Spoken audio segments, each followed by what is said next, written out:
Ouais les gars, quand c'est bon, chaque jour qu'on dort, on se réveille, on dit encore du niveau de ciel, le retour de Tchonu Pachoko. Je dis bien le retour de Tchonu Pachoko. Donc les gars, sans plus tarder, je vous laisse regarder la vidéo par vous. Soit à vous, Ivoiriens et Ivoiriennes de la diaspora. Bien entendu, ça dépend de vos positions géographiques respectives. Voilà pourquoi je précise ici en disant bonjour et bonsoir. Alors, pour ceux qui sont en train de se réveiller, que le Seigneur vous accompagne tout au long de cette journée dans vos activités respectives. Et pour ceux qui sont sur le point d'aller dans les bras de Morphée, que le Seigneur Jésus-Christ soit votre bouclier afin que la nuit se passe bien. Quant aux frères et aux sœurs qui sont malportants, qui ont des pathologies, bien entendu, qui traînent, que Jésus-Christ, dans toute sa magnanimité, dans toute sa bonté, dans toute sa bienveillance, puisse bien entendu vous visiter afin que ce mal qui vous rongeait puisse vous quitter définitivement et permanemment. Alors, soyez tous salués, chers frères. C'est un plaisir pour moi de vous parler, même si j'aurais souhaité que ce soit dans d'autres circonstances. L'important pour moi, c'est de vous donner de temps à autre de mes nouvelles, qu'elles soient déplaisantes ou pas. Le plus important, c'est de vous donner de mes nouvelles. Mais aujourd'hui, je sors spécifiquement pour parler d'un sujet qui m'a véritablement chagriné, qui m'a véritablement contrarié. Et je me suis dit, là, il s'agit d'une vie humaine qui est partie. Et lorsqu'on part, on ne revient plus. Nos parents, quand on casse les maisons aujourd'hui, ces parents-là, demain, on va leur donner des maisons. Et demain, chacun aura sa maison. Ça, ce n'est pas un problème, ça. Tout ça, ça sera réparé demain. Mais quand un Ivoirien meurt et qu'il part, bon, on n'a pas la puissance de le faire revenir de l'au-delà. Donc, tout ce qu'on peut faire, c'est d'exprimer, d'accord, notre amertume.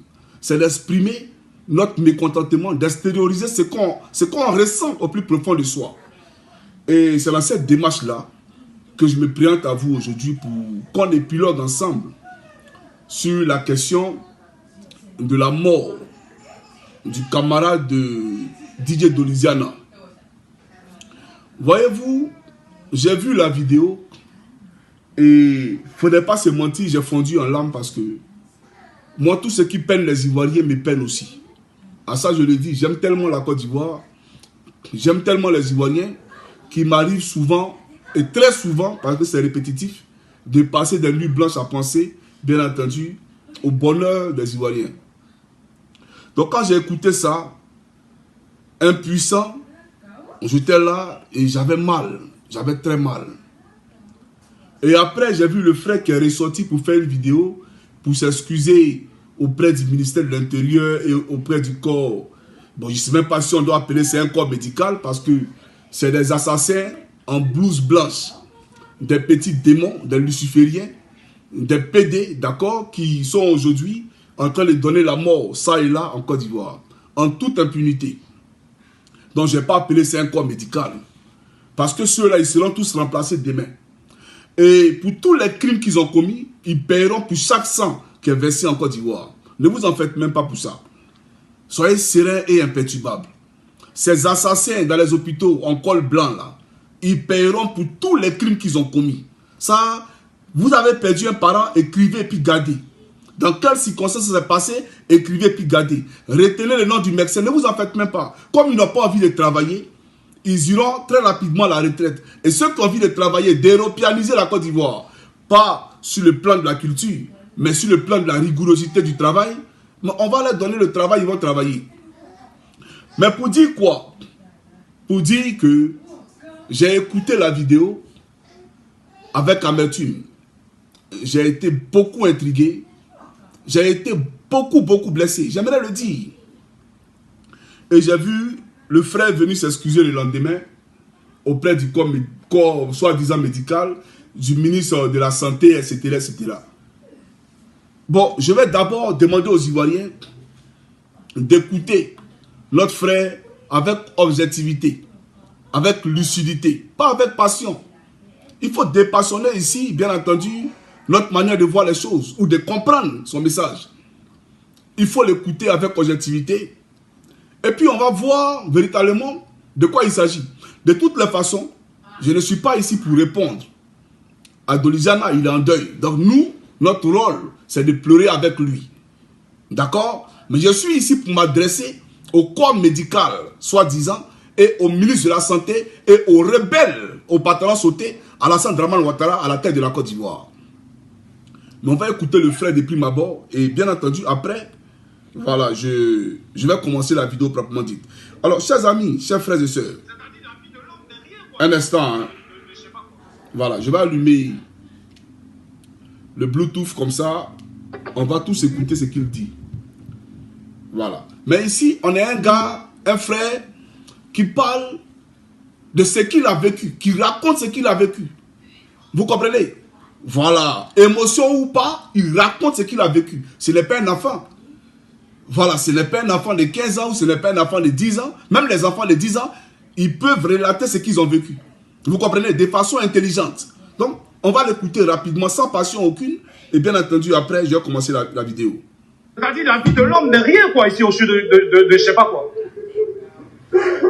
Pour soigner des gens, on est là, c'est-à-dire la vie de l'être humain ici, là, ça ne représente rien du tout. Quelqu'un, depuis hier, il doit se faire opérer. On fait analyse ici, on envoie. Pourquoi je ne peux pas me taire? Pourquoi je vais me taire? Personne ne pourra me dire quelque chose. Je ne peux pas me taire.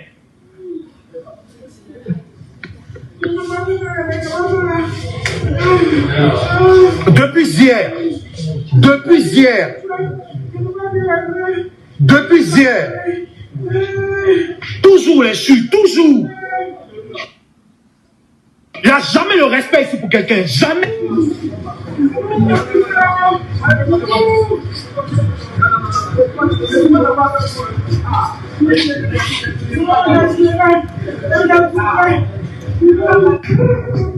Alors, j'ai quelqu'un de mon staff, mon ami d'enfance, qui s'appelle Thomas Nguessan. Eh bien, depuis hier, il présentait des douleurs abdominales. Il s'est réveillé, il est allé faire pipi. Quand il est arrivé dans les toilettes, il voulait pisser. Et c'est comme ça qu'il a commencé à avoir des douleurs fortes au ventre. Et donc, il y avait une clinique près de chez lui. Il se tordait de douleur, il y avait une clinique près de chez lui. On est arrivé à la clinique. Et quand on est arrivé à la clinique, on nous a dit, bon, il va falloir qu'on l'évacue au CHU de Cocody. Là, présentement, je suis au CHU. Il est arrivé ici hier à 7 h. Ils ont vérifié, ils ont regardé, ils ont dit, bon, il va falloir on procède à une opération. Donc, l'opération, c'est une intervention chirurgicale, mais d'urgence. Et l'intervention devait être urgente. Depuis hier, le gars se tord de douleur, il pleure. Ça va pas, il pleure, ça va pas. On nous dit d'acheter des médicaments avant l'opération, de payer ça. On a tout acheté. Et nous, généralement, c'est depuis hier, comme c'était une intervention chirurgicale urgente, c'est depuis hier, on était censé l'opérer. Les gars l'ont laissé sur un lit, ici au CHU de Cocody, ils l'ont laissé sur un lit, comme d'habitude. Ils l'ont laissé sur le lit. Je suis venu ce matin, je suis venu voir mon ami pour lui demander est-ce que ça va? Il me dit ça va pas vraiment, ça va pas. J'ai dit bon, ça va aller. Ils m'ont pris dans le bureau, on nous a dit que non. Bon, comme ils ont analysé, on a vu qu'il y avait de l'eau dans son ventre et maintenant on doit analyser pour voir son pancréas. Donc ils s'en vont pour revenir.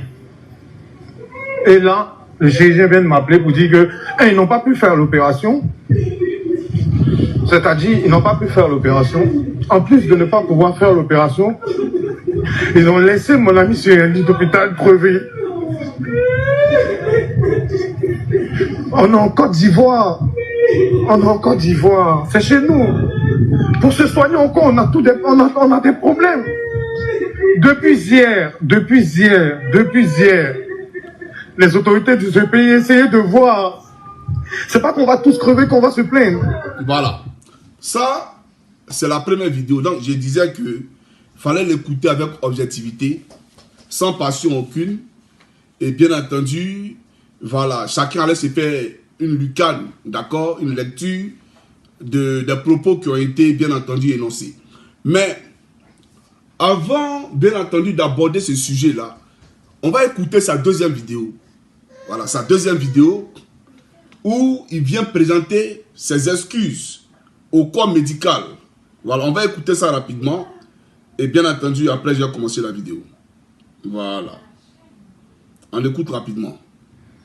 Alors, bonjour, bonsoir, tout le monde. Ça dépend de l'heure à laquelle vous regardez cette vidéo. Eh bien, je pense que j'ai eu à faire une vidéo qui a été virale concernant le décès de mon ami et frère Thomas Nguessan, manager. Et Dieu a permis que nous puissions rentrer en contact avec l'inspection générale de la santé. C'est ce qui a été fait. Le ministre de la Santé a fait voies et moyens pour nous envoyer l'inspection générale de la santé pour que nous puissions avoir un peu plus d'explications. Et l'inspection générale est arrivée, ils nous ont expliqué en long et en large tout le déroulé. Au début des examens, après les examens, ils ne trouvaient rien, mais ils n'ont pas, ces docteurs-là n'ont pas été communicants. Ils nous ont pas communiqué tout ce qui se passait réellement en temps réel. On n'avait pas d'informations.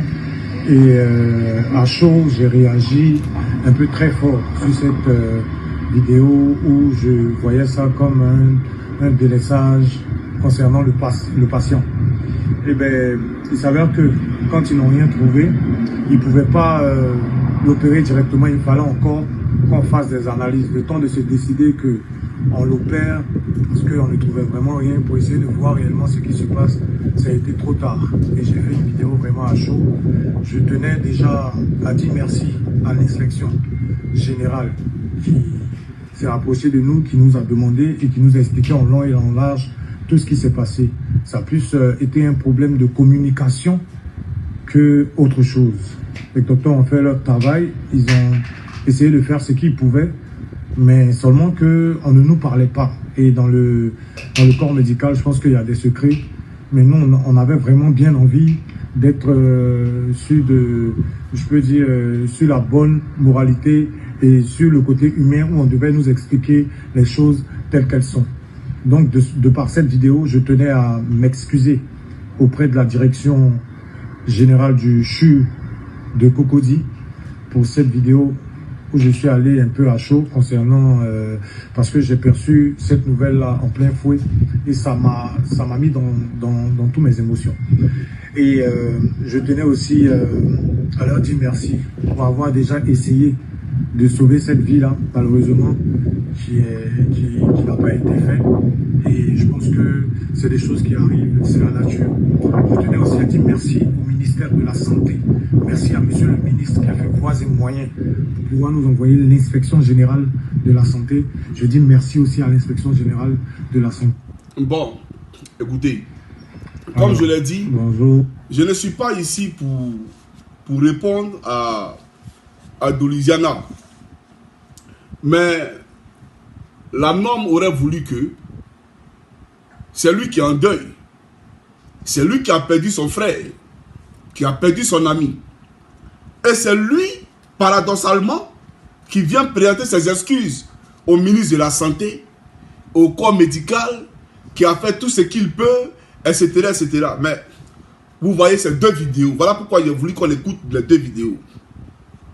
Quand on écoute la première vidéo, on voit quelqu'un qui parlait, à qui son entourage demandait de se taire. Et dans la colère, il disait non, parce qu'il a vécu des choses. Il témoignait de ce qu'il a vécu, qui était anormal, qui était inhumain. Donc il fallait le dénoncer pour ne pas que ça arrive à d'autres personnes. Parce que le mal était déjà fait, son frère est parti. Et dans la deuxième vidéo, il vient remercier ceux qu'il dénonçait, ceux pour qui il a fait la vidéo. Bon, bref, ça n'engage que lui. Moi, je lui présente toutes mes condoléances.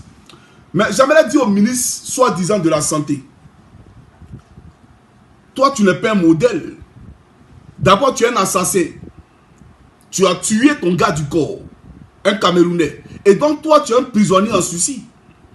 Tu vas faire la prison en Côte d'Ivoire. Ça, il faut le retenir. Peu importe où tu iras te cacher. C'est vous qui savez persécuter les gens, non? Mais tu ne vas pas croire. Tu es un prisonnier en Suisse. D'accord? Même ta famille, là, c'est-à-dire que si on n'a pas mis la main sur toi, ta famille n'a pas fait la prison jusqu'à ce que tu viennes. Mais je te le dis, tu feras la prison. Ce n'est pas un débat. Tu as tué ton gars du corps. Tu as refusé que son corps fasse l'objet d'une autopsie. Alors qu'il est mort à ton domicile. Tu as refusé que ses parents viennent l'enterrer. Tu as même refusé de rapatrier son corps au Cameroun. Alors qu'il est d'origine camerounaise. Donc il a des droits en Afrique qu'on rapatrie nos corps. Pour ceux qui ont les moyens, en tout cas, chez nos parents, dans notre pays, dans nos pays respectifs. Et sa famille a demandé son corps. Tu t'es opposé à cela. Donc tu n'es pas un modèle. Et j'aimerais dire à toi, soi-disant ministre là, que dans la pelouse, sur la pelouse de ce même CHU, Awa Fadiga est décédé pour une somme de 500 francs CFA qu'elle n'avait pas. En 2014, j'ai été le premier à dénoncer cet état de fait en Côte d'Ivoire. J'ai fait une vidéo où je n'ai pas été tendre du tout avec le gouvernement de Côte d'Ivoire. Awa Fadiga, elle est décédée. Donc, il faut aller, bien entendu, fouiller dans les archives pour voir si véritablement ce qu'il dit là, c'est vrai ou c'est faux. Mais outre cela, j'ai donné un exemple plus explicite. Moi, étant en Côte d'Ivoire, j'ai été joué au téléphone par une amie. Elle m'a appelé, tout en pleurs. Sa chance, c'est que j'étais à Abidjan. Sinon, son frère mourait. Sa chance, c'est qu'il était à Abidjan. Elle m'a appelé, pardon, viens me sauver. Je n'ai pas l'argent, mon frère est en train de mourir. Son frère s'est tordu de douleur. Et j'ai abandonné tout ce que je faisais. J'ai pris mes amis, j'ai pris ma voiture et je suis arrivé là-bas, séance tenante. C'est moi-même, quand les médecins m'ont vu, ils ont compris que là, il fallait qu'ils se bougent un peu. Et on m'a donné toutes les ordonnances, parce que je suis allé demander de quoi il était question.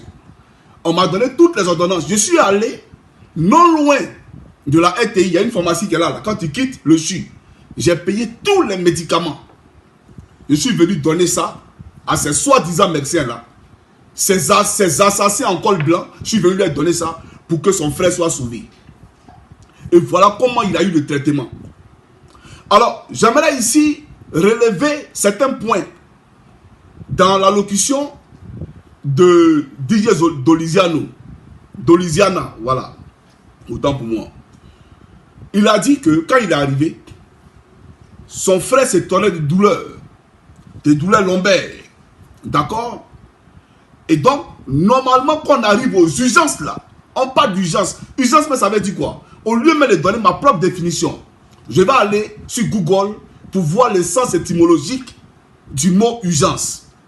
Urgence là, ça veut dire quoi? Ça veut dire quoi être aux urgences? Voilà. Et après, je vais poursuivre mon allocution.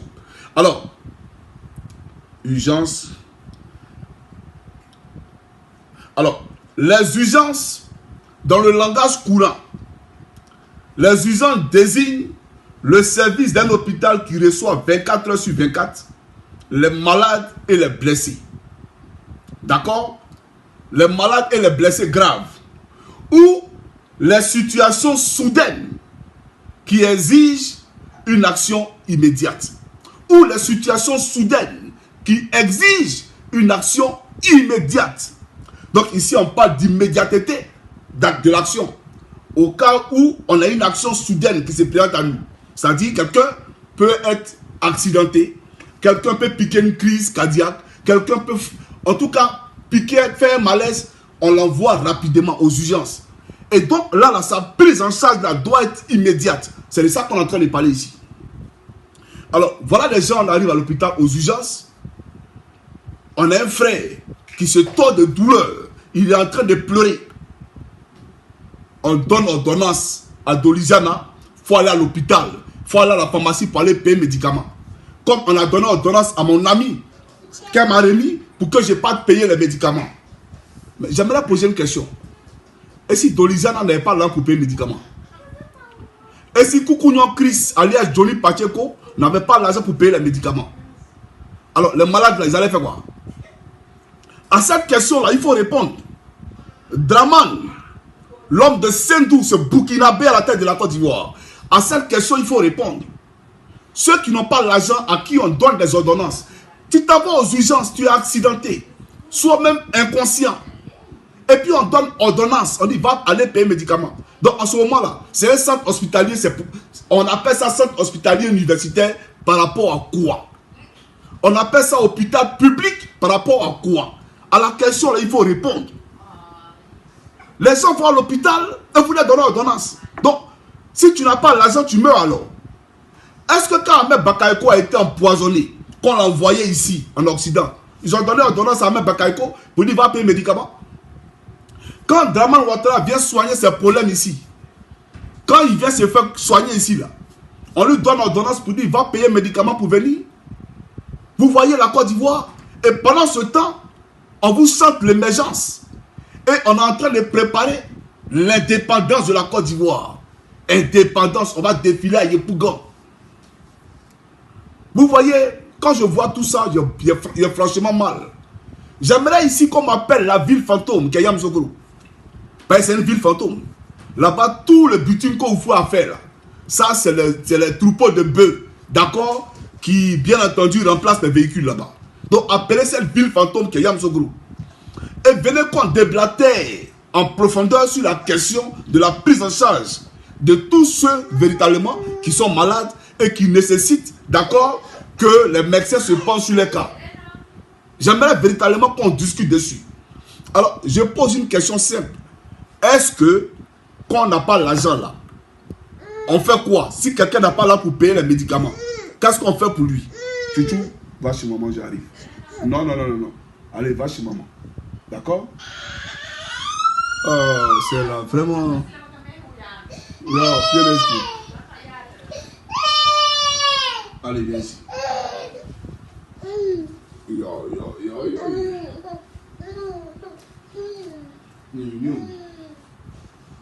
Reste ici, d'accord?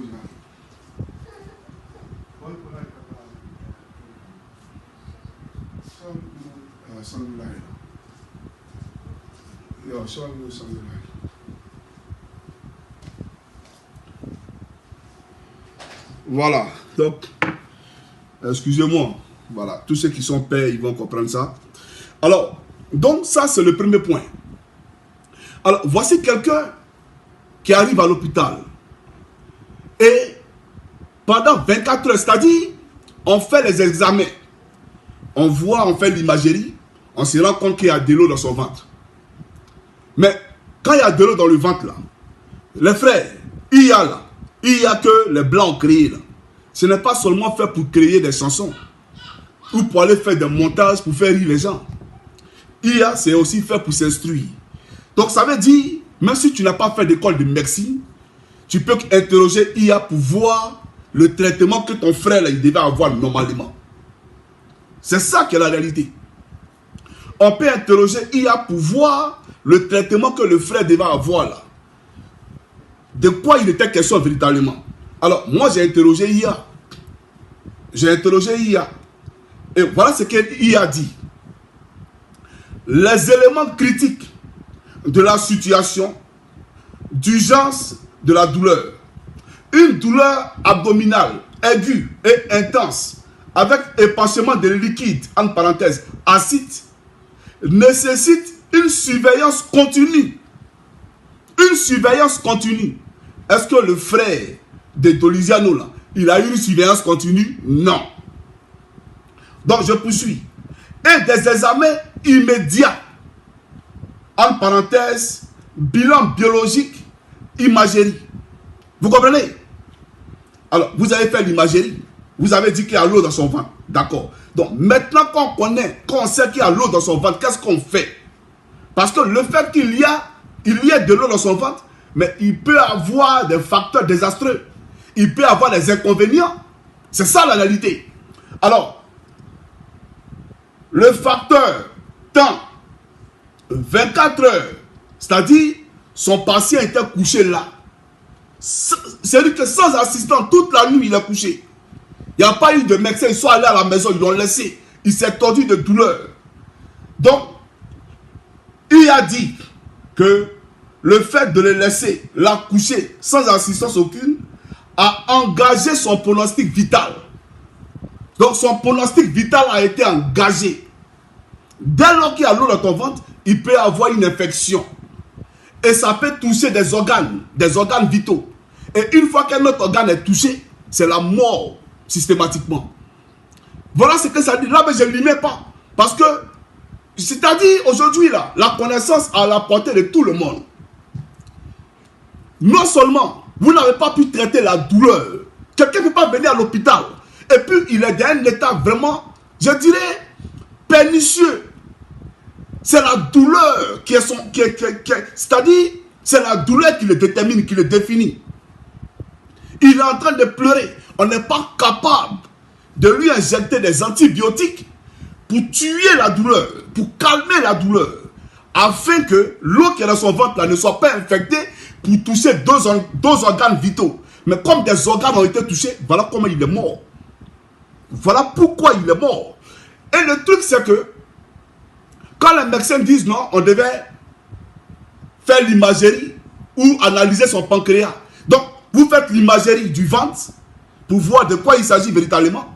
On constate qu'il y a de l'eau dedans et on laisse 24 heures après pour venir vouloir faire imagerie d'accord du pancréas. Et le gars, il est mort. Et on s'apprêtait à aller au bloc et lui. Et on a constaté qu'il a fait une crise cardiaque. Respectez les gens. Respectez les gens. Parce que vous avez dit à Doligiana que vous allez faire une analyse de son pancréas. Mais analyse du pancréas n'a pas encore été faite. Et spectaculairement, tout à coup, soudain, brusquement, on va aller l'opérer maintenant. Maintenant, comme on doit aller l'opérer là, il a eu crise cardiaque, il est mort. Vous êtes des assassins. Vous êtes des meurtriers. Je comprends pourquoi Ouattara ne veut pas se coucher dans les hôpitaux en Côte d'Ivoire là. Je comprends pourquoi les Ahmed Bakayoko vous laissez pour aller à Paris. Vous êtes des bonariens, des tueurs à gages. Est-ce qu'on peut compter le nombre d'Ivoiriens qui sont morts sous vos mains? Est-ce qu'on peut compter le nombre d'Ivoiriens qui sont morts dans vos mains? Qui ne sont pas les Doligiana, qui ne sont pas les artistes. Et je rappelle ici à qui veut l'entendre, quand de Bordeaux Likonfo a fait son accident sur la rue de Yamoussoukro et ses danseurs, mais on a vu Ahmed Bakayoko ici. D'ailleurs, même lui ne peut pas reposer en paix parce que photocopier et Ouattara l'ont tué. Donc, tant qu'ils ne sont pas morts, lui ne peut pas reposer en paix. Mais il a fait un post sur sa page Facebook pour dire il prend en charge les frais médicamenteux. Donc, les frais d'hospitalisation, lui prend ça en charge. Moi, à l'époque, je lui ai demandé, donc, tous les Ivoiriens qui sont accidentés dans la rue, là, tous les Ivoiriens qui ont des problèmes dans la rue, là, tu ne les vois pas, hein? C'est pays, c'est des bateaux. C'est une honte, c'est une misère morale. Voilà ce que lui a dit à l'époque. Parce qu'un ministre de la République, tu vas venir t'asseoir pour dire je prends en charge tant. Vous n'avez pas honte? Vous avez déjà vu un ministre en Occident venir dire je prends en charge tel accidenté, tel malade, tel malade. Vous avez déjà vu ça? Vous êtes des tueurs à gages, des assassins pour qui la vie humaine n'est pas sacrée.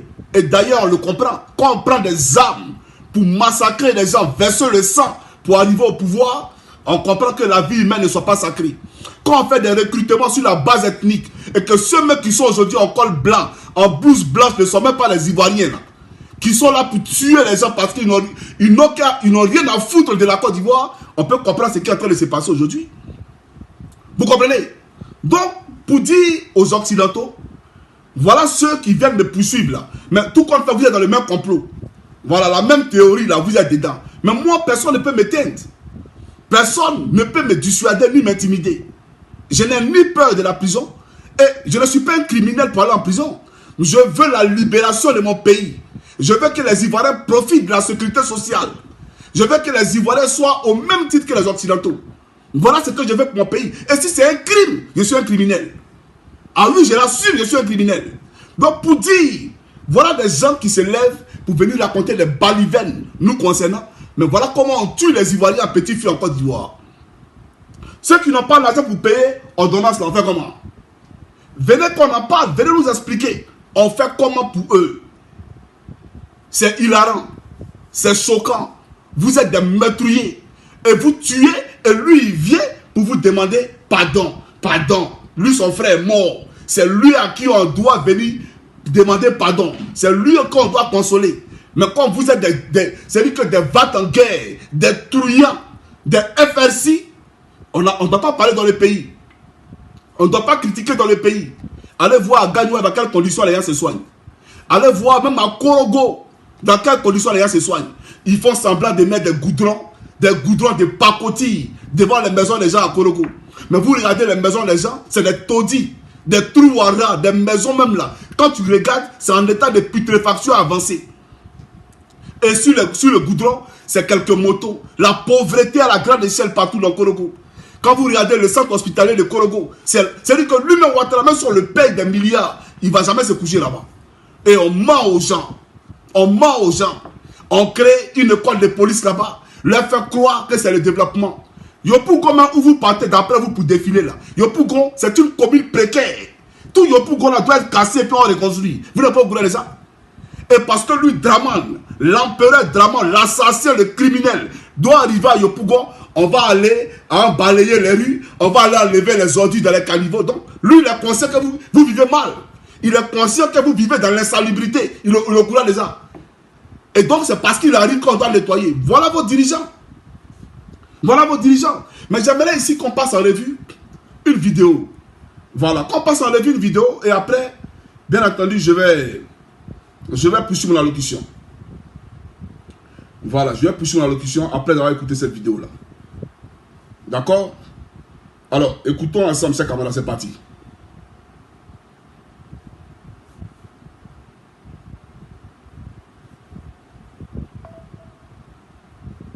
Le concert, tant pour les voyages opère à des tarifs préférentiels sur les lignes de concert, tant pour les voyages professionnels que privés, en plus de permettre aux officiels ivoiriens et à leurs familles de voyager à moindre coût. Nous nous félicitons également de ce partenariat qui leur offre l'opportunité de bénéficier de prestations de l'hôpital américain de Paris à des conditions préférentielles. Voilà. Voilà Côte d'Ivoire. Et puis, je comprends en fait, toute la Côte d'Ivoire a été l'élétisée. Les garçons ne sont plus des hommes. Les hommes en Côte d'Ivoire ne sont plus des hommes. Ce qui faisait d'eux des hommes là, Ouattara et son gouvernement ont bu ça. Ils ont pris leur bodakou. Donc ils sont plus des hommes. Un pays normal, tu tiens ça là le lendemain, même pas le lendemain, vos gouvernements sont en même temps. Vous comprenez? Et nous qui n'avons pas les moyens pour aller à l'hôpital américain, nous qui habitons à Katiola, nous qui habitons à Tola, nous qui habitons à Boaké, nous qui habitons à Danané, à Zouaounien, à tous les pleux, à Gonzague, etc. Nous là on fait comment? On prend l'argent du pays, on va se faire soigner à Paris. Et on vient naguer les Ivoiriens pour mettre dessus. Et on demande à Dolizana de présenter ses excuses. Présenter ses excuses. Mais lui qu'on a vu, qui a fait la vidéo après la mort de son frère, qui a constaté des choses, et puis lui qui a fait la vidéo là, c'est deux personnes totalement différentes. Nous, on n'est pas des moutons, on n'est pas dupes. Même s'il est d'abord dedans, il n'a pas le choix de produire une telle vidéo. Mais nous là, qui sommes les observateurs, nous, on n'est pas dupes, on n'est pas de la dernière pluie. Des meurtriers, des assassins, des Ivoiriens meurent tous les jours, sans prise en charge aucune. L'hôpital même est dans un état de vétusté qui ne dit pas son nom. L'hôpital même, ça sent à mourir. Vous allez parler de quoi à qui, vous? Vous là, vous allez parler de quoi à qui? La Côte d'Ivoire est dans un état catastrophique. Ce pays-là, vous appelez c'est un pays en voie de développement. La Côte d'Ivoire en voie de développement. Peuple de Côte d'Ivoire, il faut vous réveiller. Il faut vous réveiller. Je vais faire ici une deuxième vidéo, comme l'occasion m'est donnée de parler de ça. Je vais faire une deuxième vidéo pour vous demander, vous allez fêter quelle indépendance? Vous là, vous êtes indépendant. Vous êtes indépendant. Vous êtes indépendant comment? Regardez même votre Union africaine. Ils ont pris le frère Kémy Séba, on l'a mis en prison en Afrique du Sud. J'avais, en tout cas, bon, je n'ai pas tiré les conclusions actives, mais j'espère que le nouveau président, qui m'a l'air vraiment d'être un nationaliste, quelqu'un de formidable qui veut véritablement que l'Afrique émerge, que le Bénin sorte de l'ornière dans laquelle elle était plongée et que le Bénin coupe le cordon ombilical avec la puissance néocoloniale, la puissance coloniale. J'aimerais en tout cas espérer que ce président-là œuvra de tous les moyens en sa disposition pour pouvoir faire revenir Kémy Séba sur sa terre, qui est le Bénin. Parce que sa place n'est pas en prison. On a vu un Patrice Talon ici demander à ce que son mandat d'arrêt international soit respecté. Que les Sud-Africains respectent son mandat d'arrêt international quand il s'agissait de rapatrier Kémy Séba de l'Afrique du Sud au Bénin. J'ai eu mal pendant cette période-là, j'observais parce que, voyez-vous, Patrice Talon, alors que le Bénin était membre intégral de la Cour africaine des droits de l'homme et des peuples, cette Cour-là a fait injonction à Patrice Talon de ne pas modifier la constitution de son pays pour s'abouter au pouvoir. Qu'est-ce que lui il a fait? Patrice Talon, d'accord, est sorti tout simplement de la Cour africaine des droits de l'homme et des peuples parce qu'il n'a pas voulu appliquer une décision de justice d'une justice internationale. Dès l'instant que ce n'est pas sa juridiction, c'est une justice internationale. Donc, il a refusé, il est sorti entièrement de la Cour. Alors, celui qui ne veut pas respecter les décisions de justice, lui, il veut que quand lui, il émet un mandat d'arrêt international contre autrui, un autre pays obtempère, un autre pays respecte ce mandat-là. C'est l'hôpital qui se fout de la charité. Et puis, Kémy Séba, tu lui veux du mal, ça va te donner quoi? Je ne comprends pas. Qu'est-ce que ça te donnera? Donc, j'espère qu'il sortira de là. Mais ce qui m'a vraiment mis dans un état d'hilarité, c'est que voici les gens qui nous parlent d'Union africaine. Union africaine, Union africaine. Et pendant ce temps, des Noirs sont tués en Afrique du Sud. Kémy Séba est traité de sans-papiers en Afrique du Sud. Il sera en situation illégale en Afrique du Sud. Pendant ce temps, nos soi-disant chefs d'État prennent les avions de nos républiques, ils mettent du kérosène avec l'argent public, ils vont à Addis Abeba, aller se réunir pour danser du domolo. Ben, c'est pour danser du domolo. Sinon, on parle de quoi? On parle d'intégration africaine. Addis Abeba sert à quoi? Union africaine sert à quoi lorsqu'il y a des visas entre les pays? Même pour aller en Éthiopie, un citoyen ivoirien a besoin de visa. On parle de quoi là? Pour aller en Afrique du Sud, tu as besoin de visa, on parle de quoi? Pour aller au Kenya, tu as besoin de visa, on parle de quelle Union africaine? Donc arrêtez de dilapider les fonds de l'État. Des pays africains qui se cherchent déjà. Parce que vous avez décidé d'être des vassaux de l'Occident. Vous comprenez? Donc, n'asphyxiez pas les Africains qui déjà vivent sous le seuil de la pauvreté. C'est ça la réalité. Et l'Union africaine elle-même, elle est financée par qui? Par l'Union européenne. Le géant européen te finance. Et toi, tu es indépendant. Et toi, tu peux lui dicter ta feuille de route. C'est des bêtises. Et même dans l'Union africaine, la France encore a des sous-traitants. La CEDEAO. La CEDEAO, qu'elle manipule à sa guise. Vous comprenez? Donc, je dis, arrêtons l'hypocrisie. Donc, j'espère que Kémy Séba sortira de là où il est. Et qu'on redéfinisse véritablement cette question d'Union africaine. Parce qu'il n'y a pas d'Union africaine qui existe. Tant qu'il existe des frontières entre nous, on ne peut pas donner l'exemple et puis on traite d'autres pays de racistes. Soyons sérieux. Vous comprenez? Donc, quand vous les Ivoiriens, vous partez fêter l'indépendance, c'est quelle indépendance vous partez fêter? Je me pose la question encore. Est-ce que vous savez que vous avez été les plus grands oubliés de la République? Est-ce que j'ai besoin de faire 2 vidéos? Je n'ai pas besoin de faire 2 vidéos. Je vais continuer dans la vidéo ici. Mais ça fait 1 heure du temps, c'est pas grave. Vous avez été les plus grands oubliés de la République. Et c'est un fait. Aujourd'hui, tout le pays est dirigé par des nordistes.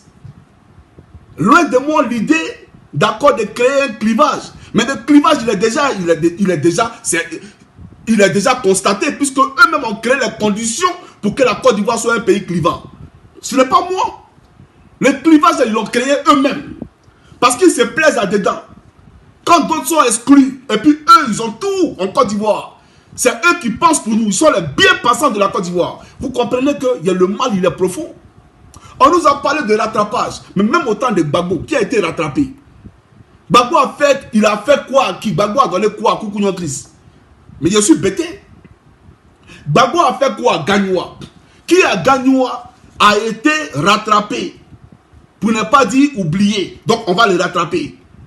Il faut qu'on soit sérieux. Même le gouvernement de Bédié, 90% de son gouvernement était composé de nordistes. Et ce n'est pas Gon Coulibaly depuis sa position dans l'au-delà qui me dira le contraire, puisque son père exerçait dans le gouvernement de Bédié. Donc l'exclusion, elle était où? Et la préférence nationale, quand on parle d'ivoirité. Mais je suis ivoirité. Parce que même le pays où je suis, quand tu vas acheter du beurre, c'est écrit fabriqué en Finlande. Tu vas acheter des concombres, on te dit fabriqué en Finlande. Tu vas acheter... Mais c'est la préférence nationale d'abord. Mais en Côte d'Ivoire, on a fait de cela un drame. On a pris des gens pour venir tuer les Ivoiriens parce qu'ils voulaient consommer ivoirien. Voilà la triste réalité. Le Seigneur nous-mêmes nous dit, ne confiez jamais votre pays à un étranger. On a donné la Côte d'Ivoire à un étranger. Aujourd'hui, nous en payons le tribut. Nous en payons le prix. Et le prix, il est fort. Des morts et des morts qui jonchent nos rues. Nos idées, nos mémoires sont saturées de peine. On est torturés. C'est ça la réalité. Mais j'aimerais vous dire, parce qu'au lieu de passer votre temps à écouter les bad buzz, au lieu de passer votre temps à aller faire des... Je ne sais pas de quoi vous parlez, il faut vous documenter pour voir qui sont ceux qui vous gouvernent. Et vous allez voir qu'en réalité, ils n'ont jamais été là pour vous.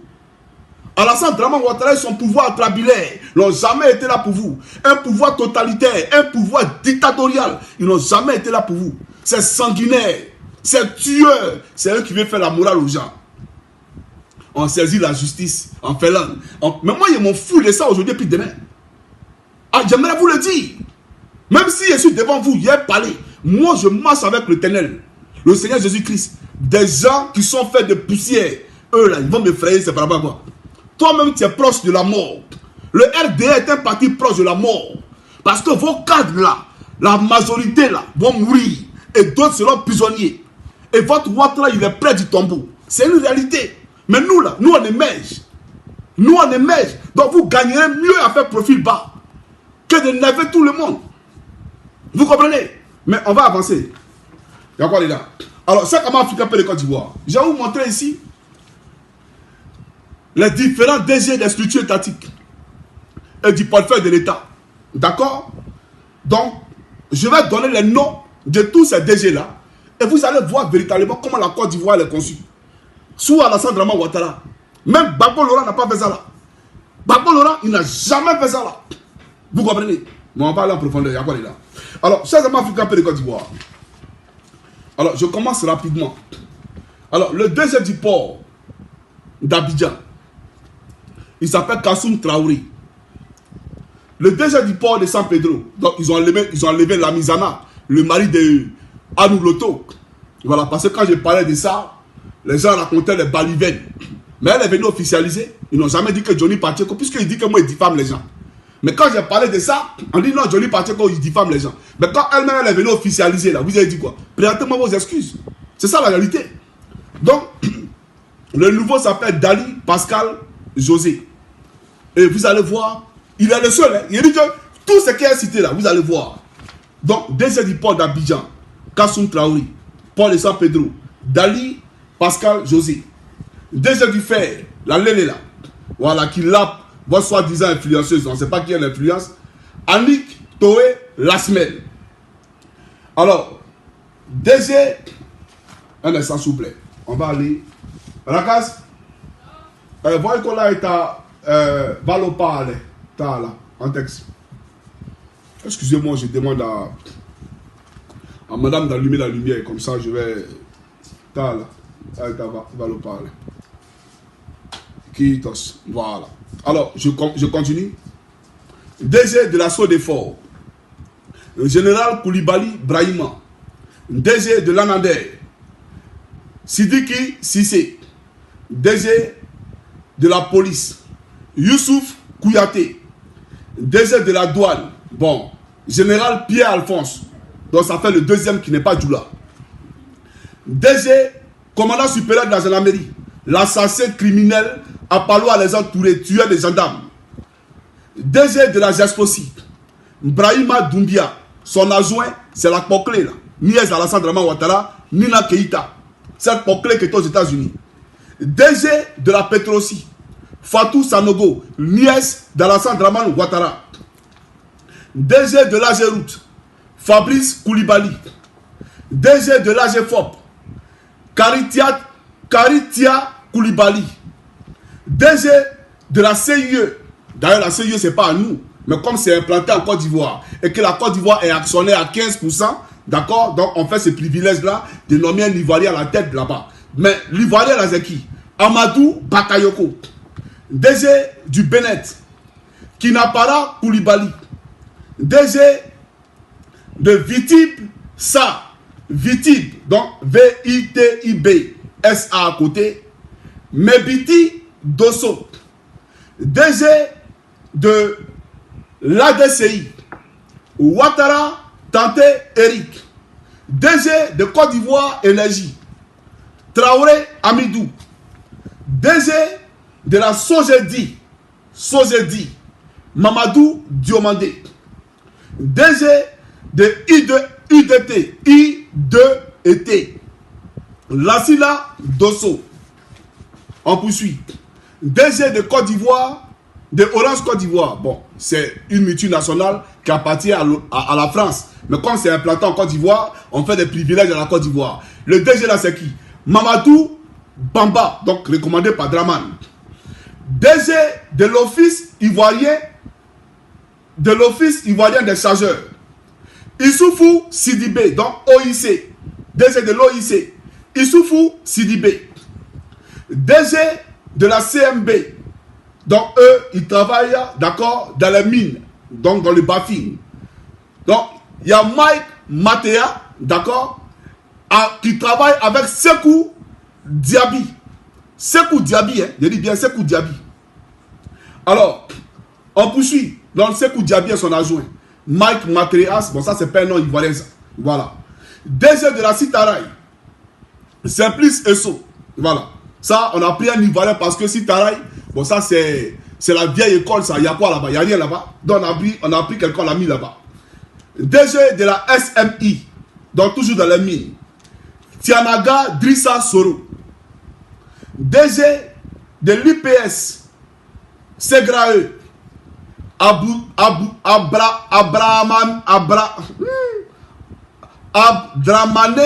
Tiomoko Berté. Abdramane Tiomoko Berté. Donc IPS Segregae. DG de la RMM. D'accord? Donc c'est les ressources minières. Ressources minières quelque chose là. Bon là. Son nom, Salif Bitogo. Il est le PCA là-bas. Salif Bitogo. PCA de RMM. Voilà. Ressources minières de, je ne sais pas si c'est Moronsa ou un truc comme ça. Voilà. DG de la Cyprenne. Kadidjatou Diallo. DG de la Cyprenne. Alors, je prends encore DG de l'EB. Donc, Lagune Exploitation Bongwanou. Moumouni Bictogo. Vous voyez, voilà la Côte d'Ivoire. Hein? Voilà. DG de la CIDT. Silué Navigué René. CIDT, c'est où on fait le coton. Là. Voilà. Silué Navigué René. DG de la CMGB. Donc là-bas, qu'est-ce qu'on fait? On dit exploit marché de gros à Boaké. Mohamed Saganogo. Voilà, c'est lui qui est DG là-bas. DG de la SMD. Société Mine Double. Donc là-bas, bon, c'est un blanc. Hein? C'est un blanc qui est là-bas. Voilà. Voilà. Donc, comme je vous ai dit, des structures, des sociétés étatiques et portefeuille de l'État. Donc, il s'appelle Bennett Clinton. Et son second là-bas s'appelle Pascal Bernasconi. Pascal Bernasconi. Bon, je vais vous montrer ce Pascal Bernasconi là. Pascal Bernasconi. Attendez, hein. Voilà, Bernasconi. Voilà, c'est lui qui est là. Pascal Bernasconi. Voilà, c'est lui qui est là-bas. C'est lui qui est en train de piller notre sous-sol actuellement. Pendant que vous faites indépendance après vous là. Voilà, les gens sont en train de s'engraisser sur le dos de la Côte d'Ivoire. DG de la BGM, Bonicro Goldmine. Diplôme JC. Alors, on poursuit. DG de Tongon, en parenthèse, Tongon SA. Donc, toujours dans le domaine des mines, il est Diarra. DG de la PMCI, Nabi Ibrahim. DG de Vivo Énergie Côte d'Ivoire, Kader Maïga. Alors, je poursuis encore. Est-ce que... DG de quoi là même là? Attendez un instant, s'il vous plaît. DG de la PMI. Voilà. Yakuba Diara. Voilà. Alors, je poursuis. Une feuille, deux feuilles. Voilà. Alors, on va aller maintenant. Ça, on a fini avec les structures étatiques. On a fini avec... Non, il n'y a pas fini. Il y a une autre feuille ici. Voilà. DG de la Sonapié. DG de la Sonapié. Diabaté Kaladji. DG de l'ONEP. Nabintou Sissé. Et l'ancien, voilà, c'est celui qu'elle a remplacé. Il s'appelle Ibrahima Berté. DG de l'ONAD. Amara Sanogo. DG de la SIDF. Moustapha Sissé. DG de la SIDT. Adama Benoît Yeo. DG de la SNPCI. Olivier Nouo. DG de la SNDI. Lugo Soro. DG de la Sodesam. Sodesam, SODEXAM. Sila Abdul Adam. DG de la LBTP. Jean-Claude Kouassi. Voilà, là il y a un Kouassi. Vous voyez un peu, hein? On poursuit. DG de la Sodemi. Seydou Moussa Kone. DG de l'ANA. Esikoji. Brahima Traoré. DG de la LONASI. Draman Koulibaly, son adjoint DGA. Karim Ouattara. DG de la GUCI. Voilà, c'est le guichet unique. Voilà. Kitifolo Kinyamana Soro. Kitifolo Kinyama Soro. DG de INIE. INIE I-N-I-E. Mouramane Fofana. DG de Côte d'Ivoire Engineering. Traoré Amidou. DG de la Sotra. Meïté Bouaké. DG de la Solitra. Ça a été liquidé par Draman Ouattara. Donc la Solitra a été liquidée par Alassane Draman Ouattara. DG de la CML. Donc c'est la Société minière du littoral. Le DG Draman Sissé. DG de la CI. Société ivoirienne de raffinerie. Tio Soro. DG de la CNRA. Professeur Aboudraman Sangari. DG de la CIVAC. Ouattara Issif. DG de la ARTCI. Lakoua Ouattara. Voilà. Maintenant, on va aller dans le corps diplomatique. Dans le corps diplomatique. L'ambassadeur de Côte d'Ivoire en Chine, Abou Dosso. L'ambassadeur de Côte d'Ivoire en Iran, Ouattara Tamakolo. Ambassadeur de Côte d'Ivoire en Arabie Saoudite, Drissa Koulibaly. Ambassadeur de Côte d'Ivoire au Ghana, Tiemoko Moriko. Ambassadeur de Côte d'Ivoire aux États-Unis, Ibrahima Touré. Un instant, s'il vous plaît. Chouchou. Qu'est-ce que c'est? Allez, on va. Papa, allez, d'accord? Dans mon 5 minutes. 10 minutes. Ok? Ça va. J'arrive, d'accord? Voilà, en taxi.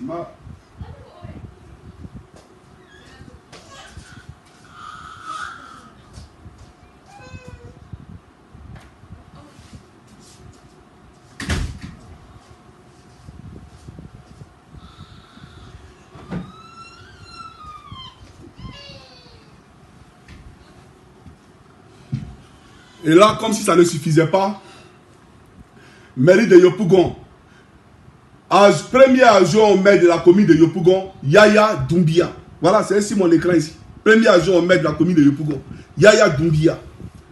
Alors, j'étais où? Bon. Ambassade de la Côte d'Ivoire au Canada. Aux États-Unis, Ibrahima, bon, est-ce qu'il a dit Ghana, Tiomoko Moriko. États-Unis, Ibrahima Touré.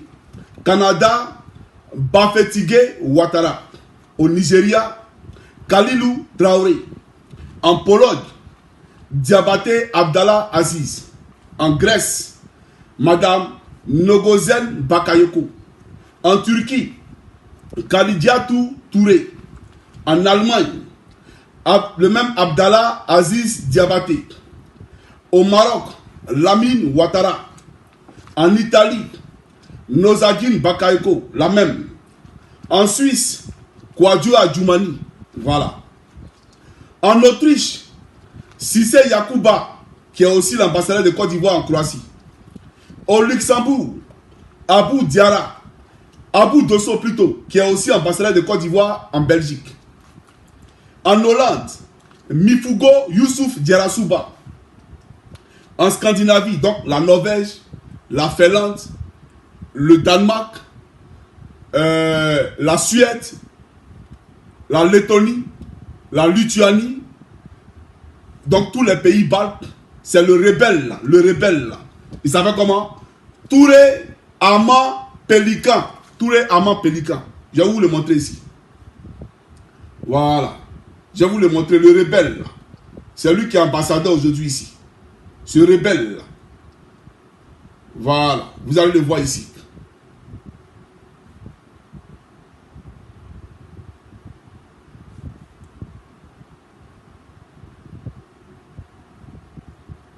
Ce rebelle là, c'est lui, voilà, lui là, lui que vous voyez ici, le paysan Gbagbo là, ce rebelle là, c'est lui que Draman a promu, il a nommé ambassadeur de la Côte d'Ivoire, d'accord, le voici ici, le rebelle là. Maintenant vous allez le voir, un instant s'il vous plaît. Je pense que faut que je trouve ça rapidement. La Côte d'Ivoire, on marche sur la tête en Côte d'Ivoire. Hein. Je vous le dis ouvertement, les frères. On marche sur la tête en Côte d'Ivoire. Franchement.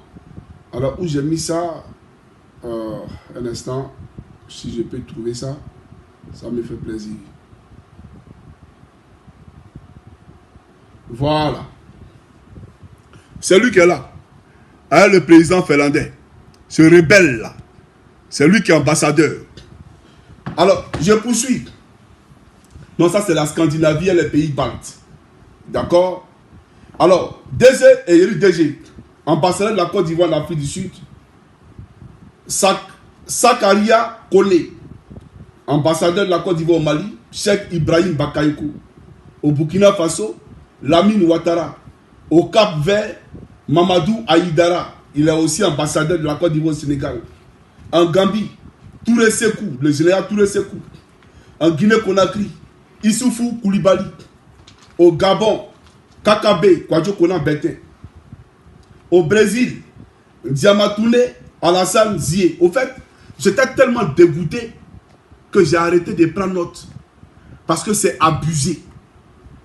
C'est abusé. Vous comprenez? Donc, peuple de Côte d'Ivoire, voilà ceux qui vous dirigent. Maintenant, on va aller dans les ministères. On va aller voir les ministères. Vos ministres là, vous allez voir. Franchement, Côte d'Ivoire. Vous allez voir vos ministres. Je vous donne la liste de vos ministres là. Et puis après, on se dit au revoir. Mais en tout cas, condoléances à notre frère. C'est vraiment dommage, voilà, de vivre dans un état comme ça. Un état voyou comme la Côte d'Ivoire. Alors, vice-premier ministre, ministre de la Défense, Tene Brahima Ouattara, le Burkinabé. Ministre d'État, ministre de la Fonction publique et de la modernisation, Anne Ouloto Lamizana. Voilà. C'est RDR. Ministre d'État, ministre des Affaires étrangères, Niale Kaba. Garde des Sceaux, ministre de la Justice, Jean Sassa Kambile. Ministre de l'Intérieur et de la Sécurité, le rebelle faisait des coups d'État, Bagondo Diomandé. Ministre de l'économie et des finances, Adama Koulibaly. Ministre des mines et du pétrole et de l'énergie, Mamadou Sangapowa. Ministre de l'agriculture et du développement rural et des productions, Bruno Nabale Kone, beau-fils d'Alassane Draman Ouattara. Ministre des transports et des affaires maritimes, le rebelle, ancien trésorier de la rébellion, Amadou Kone. Ministre de l'hydrocarbure et de l'assainissement et de la salubrité, Amédée Kofi. Je comprends pourquoi la Côte d'Ivoire est sale, parce que lui-même il est sale. Ministre de la jeunesse et de l'insertion professionnelle, le rebelle, le chétif, Touré Mamadou. J'ai vu un petit nordiste qui a fait une vidéo, un jeune nordiste, pour dire que les Djoula, ceux qui disent sont Djoula du Nord, ce n'est pas les Ivoiriens. Parce qu'un vrai nordiste ne va pas dire qu'il est Djoula. Il faut demander à ton Touré Mamadou, il vient d'où? Demande à ton Pitogo, il vient d'où? Demande à Draman, il vient d'où? Demande à Photocopie, ce rebelle, il vient d'où? Peuple de Côte d'Ivoire, Touré Mamadou. Ministre de la Santé, l'assassin Pierre Demba. Ministre de l'urbanisme et du logement et du cadre de vie, Côte d'Ivoire, Moussa Sanogo. Ministre des ressources animales, Sidi Tiomoko Kone. Ministre du portefeuille de l'État et des entreprises publiques, Mariatou Kone. Ministre de la communication, porte-parole du gouvernement, Amadou Koulibaly. Oui, Côte d'Ivoire. Ministre des eaux et forêts, Assaoré Kona Jacques. Ministre du commerce et de l'industrie, Ibrahim Khalil Konaté. Oh, vraiment. Ministre du tourisme et des loisirs, Siendou Fofana. Ministre du plan et du développement, Souleymane Diarasouba. Ministre de l'enseignement supérieur et de la recherche scientifique, Adama Diawara. Ministre de l'emploi et de la protection sociale, Adama Kamara. Ministre de l'éducation nationale, Kofi Ngessa. Ministre de l'infrastructure et de l'entretien routier, Yacouba Iensie. Celui qui a fait rentrer la déchets toxiques en Côte d'Ivoire là. Il était ancien DG du port, donc c'est plus remercié. Ministre de la cohésion sociale, de la solidarité et de la lutte contre la pauvreté, Lugo Miss Belmont Godot. Voilà, elle, bon, vous le comprenez, hein. Voilà, elle c'est par rapport au droit de cuissage, elle est dans la République là-bas. Avec un budget de 34 milliards, on ne sait pas à quoi, c'est que les débouquets dans les bureaux, c'est tout. On poursuit. Ministre de la transition numérique et de l'innovation technologique, Djibril Ouattara. Ça continue et ça continue.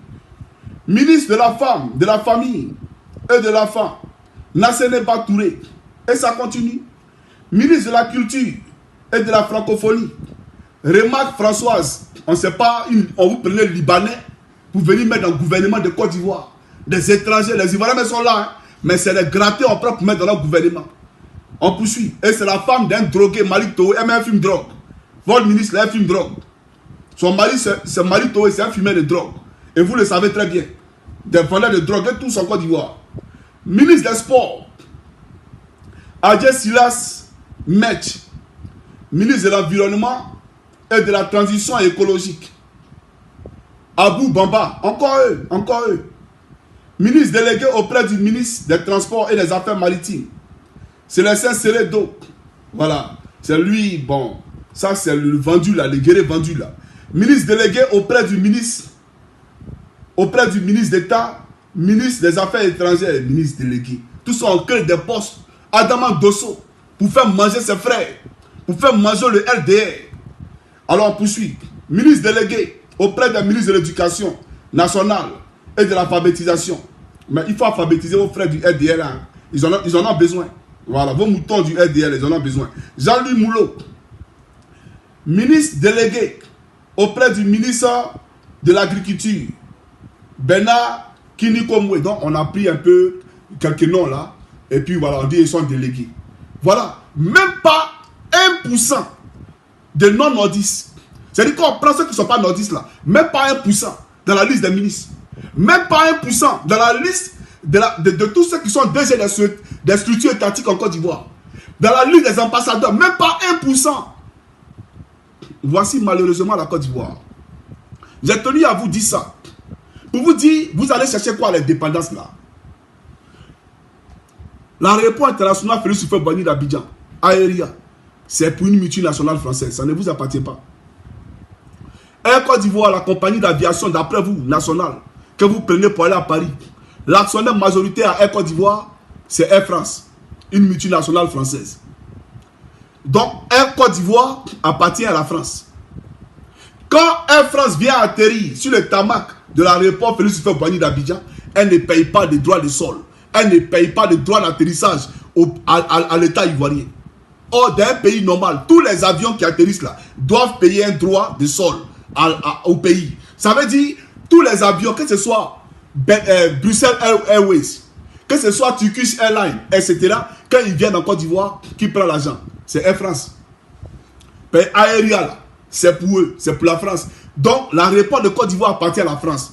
Ça, c'est-à-dire aux frontières de la Côte d'Ivoire, ce qui nous symbolise d'abord à l'entrée de notre pays, ça ne nous appartient pas. Et on nous dit, on n'a qu'à les fêter l'indépendance. La SODECI ne nous appartient pas. La CIE ne nous appartient pas. Le cacao ivoirien, les paysans sont en train de mourir. Et ce n'est pas le soleil qui les tue. C'est la pauvreté que Ouattara leur inflige qui les tue. Et le fils de Dominique Ouattara, avec sa société à Majaro, a caporalisé tout le secteur du café cacao. C'est à lui que la licence a été donnée de commercialiser le cacao ivoirien à l'international. C'est-à-dire le paysan qui fait son cacao là, lui il ne décide pas du prix. C'est le fils de Dominique Novian qui ne s'est pas lancé machette là. C'est lui qui décide du prix. Donc si le cacao coûte 10 000 francs le kilo, lui il dit il paye à 1000 francs parce que lui là-bas là, il fait des ventes anticipées pour voler les planteurs de Côte d'Ivoire. Donc le cacao ne nous appartient pas dans notre pays. Le port d'Abidjan, mais le marché est donné à qui? À Bolloré. C'est Vincent Bolloré qui gère les terminaux, les 2 terminaux du port d'Abidjan. On a découvert du pétrole, il n'y a même pas un mois.